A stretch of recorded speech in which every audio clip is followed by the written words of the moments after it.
I may have eaten way too much food in the last 24 hours, but I am still dead excited about the return of the Premier League. It feels a little bit weird, the fact that Manchester United are not playing on Boxing Day. We're playing on the 27th against Nottingham Forest, but after, in my opinion, what was quite an impressive return to football with that 2-0 win against Burnley, we play in the Premier League on Thursday. On Tuesday night. This is what matters. I'm going to run through my starting 11. The latest team news from Erik Ten Hag speaks about Varane, about Martinez, and also about Harry Maguire. And then we're going to head to the game, head to the 11 that we had against Burnley, and run through all the key talking points. And I'll give you my prediction and my starting 11 for the game. So make sure you do drop a like on the video. I'm looking forward to it. I'm sure you are too. Now, this is what Erik Ten Hag has said about injuries, about players returning from the World Cup. He said, look, the feeling's good. The players from the World Cup are back and they are integrated again into the team. They are excited. They put in massive impressions there in Qatar, but now they are back and you feel their energy. They are looking forward to the restart of the Premier League. And of course, United won't be with Lisandro Martinez. He's still partying it out in Buenos Aires, and who can blame him? Rafael Varane won't be involved at all either. But the majority of the rest of them, from Casemiro to Anthony to Bruno, Diogo Dalot, there's no update on his injury, so we're going to presume that he's going to be missing for this game again. But Harry Maguire, I think, is the interesting one because that's the one that could change the shape of the team. He said that we had some problems with illness like Harry Maguire, but he was back on the training pitch today, so I'm happy with that. In terms of, this is an interview that came out this morning, Monday morning, on ManchesterUnited.com. He goes, look, returning from Varane and Martinez, they are not back yet, but we hope for their comeback soon. And as soon as they do come back, I imagine they'll both go straight in that starting 11. Now, that game there against Burnley, as I said, I was pretty impressed with it. I know people try and naysay it because it's Burnley. Burnley are top of the Championship, man. They had 2 games in the last 2 weeks before we played them. And in the game itself, they had a lot of possession and they were looking the more threatening. But as soon as we got the goal, Burnley had that 10-15 minute period, but we controlled it in the second half. They had a lot of possession without threatening too much. And I think the team itself played pretty well. This was the starting 11 that we played against Burnley. It was a bit of a makeshift back five, and it was definitely a makeshift back five. Dubravka came in and pretty much played himself out of playing again anytime soon, in my opinion anyway. Now, in terms of defensive changes, I think the first one we're going to be seeing is this. I think we'll see Luke Shaw come in back at left back. Luke Shaw, I think he's looking pretty good at the moment. I think he is. I don't think he is. I know he is. I've watched him. He is looking good at the moment. And I think kind of Malacia and Shaw at different points this season have been United's first choice left back based off form. But going into this game, kickstarting the return of the Premier League, I think Shaw comes in there.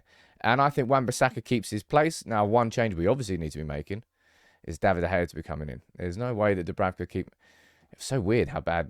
Dubravka just looked nervous. That's the best way I'll describe that performance from Dubravka. He waited so long for that Man United debut. I finally got it. Shit. Nervous.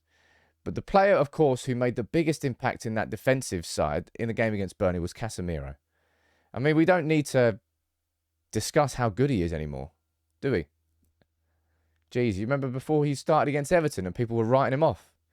I find it truly incredible how confidently and quickly people can jump to conclusions these days. Watching a player 2 games, shit, sell him. Done. New player in. It's incredible, but that's just kind of the way it goes. But Casemiro, building and building and building. And that performance there at centre-back against Burnley was, man, it was just imperious, really. And I didn't really know he could do it.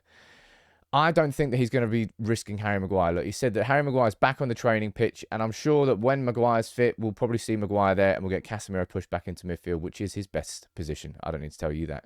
But I think in this game, instead of risking Maguire, I think you're going to see that as a partnership again. And I also think you're going to be seeing Wan-Bissaka keep his spot there. Now, Wan-Bissaka is a player that I suppose I've effectively written off as a Manchester United player. I still think I'm correct. I still think if Manchester United can find a club for him in January, we will loan him with an obligation to be sold in the summer. I don't think Wan-Bissaka is going to be here in the long term, but no real words on Dalot's injury.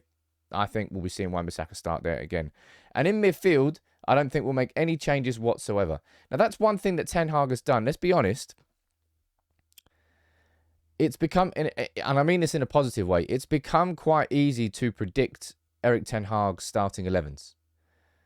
It's not like a Mourinho one where you're just going to play your same starting 11, whether you're in the League Cup, whether you're in the Premier League, every single week, and your players become exhausted. It's not like that.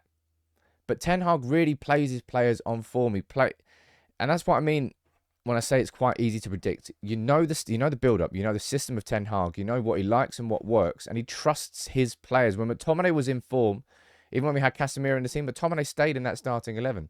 Of course, away at City, that maybe became slightly unstuck. I'm not saying it's a perfect solution. I'm saying it works every single time. But I think we're going to be seeing that same midfield three.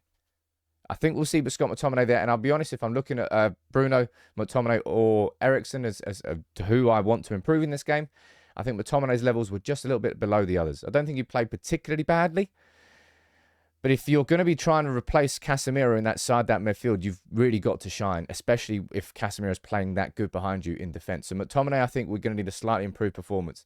But in terms of Eriksen and Bruno, Eriksen, I think, can probably look at that game against Burnley and goes, yeah, I'm capable of better. But I've done a short video actually this week on TikTok, and I almost feel inclined to do a longer video on it.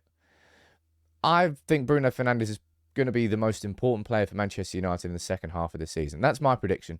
Let's see if I'm wildly wrong, but going into it, that's the feeling that I've got. Bruno has just been growing in influence this season. He's getting back towards that Bruno that signed from Sporting Lisbon and flipped our season upside down when he came in January and gave us a new lease of life as a football club. Portugal, he's carried that form into Manchester United in much the same way that Marcus Rashford has, seeing as we saw that against Burnley. And I think Bruno, he just gets too much criticism, man. Bruno's going to be that man that links everything up here. We'll probably see those players play a little bit deeper. I don't think they're playing that far out the pitch. But I think Bruno is the key. Bruno really is the key.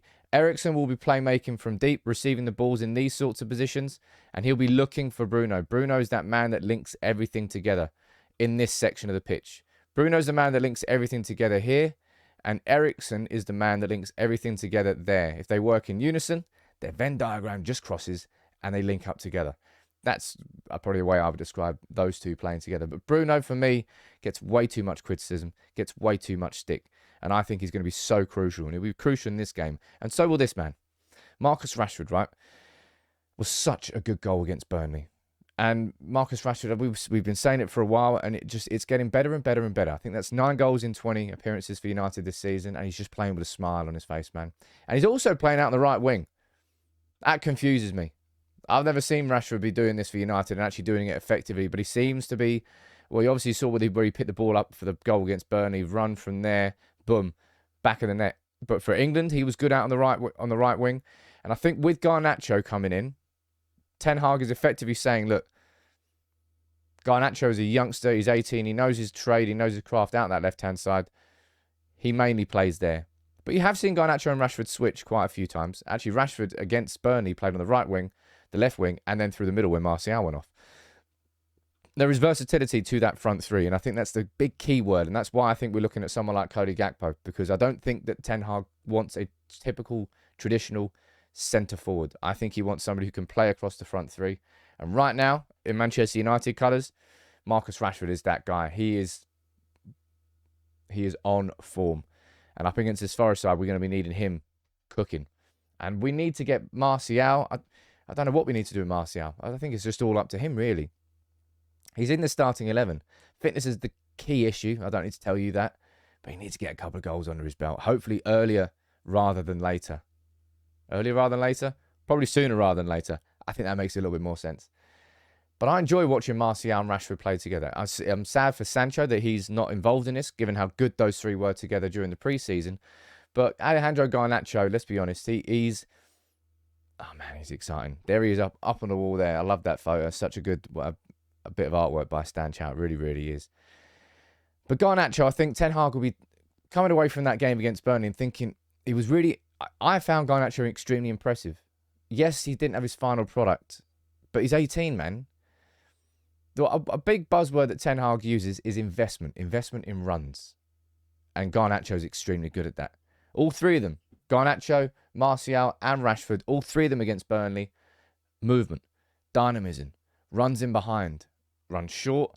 There was just a lot of movement up front. And it's the big difference that we're always going to see now, every single game, hopefully, before and after Ronaldo's in this team is movement, constant movement, making it really hard for teams to defend against us and to mark us out of the game. Now, for me, that would be the starting 11. I don't think there's going to be wholesale changes. I think Ten Hag has shown that. He doesn't really like making wholesale changes. The changes I would make would be bringing Luke Shaw in at left back and De Gea in goal. I don't think there's really going to be a need to change anywhere else. You can let me know what you think about that in the comments below. In terms of prediction, look, I know Forest won in midweek as well, but United look good, man. If we can build on that, I'm going for a 3-1. I'm going for a 3-1. Let's see how wildly wrong I am on that one as well. But look, football's back. No, not football's back. The Premier League is back. Man United are back in action in the league, and this is what we've been waiting for. This is the start of the second half of the season. The first half had positives, plenty of negatives, speed bumps along the way. Let's see whether this team can build on that and hopefully sign someone in January as well. And we can kick-start a proper surge into this top four, because that's what we're aiming for this season. And you have to be winning games like this if you're serious about doing that. You let me know what you think in the comments below. Make sure you drop a like on the video. Take it easy.